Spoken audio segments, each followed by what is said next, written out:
течение 2 дней на нашем стадионе спортивного комплекса «Даксун» проходили городские соревнования по футболу, посвященные Дню защитника Отечества, организованного спортивным клубом «Даксунда». Сейчас мы смотрим игра за 3-е место, где играл «Виктория» и «Альянс».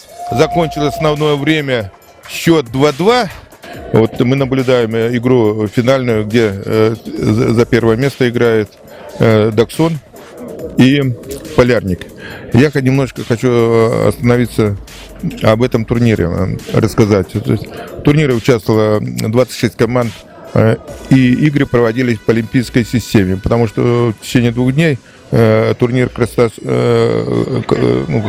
да, чтобы за 2 дня сыграли все команды. Да.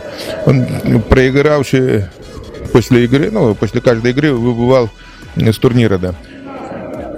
Это было первое у нас такое соревнование.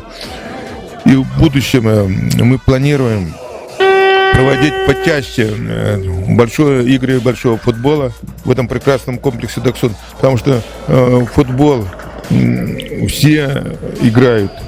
И вот этот турнир показал, сколько в городе Якутске любительских команд, и хотят участвовать все в официальных командах, в официальных соревнованиях.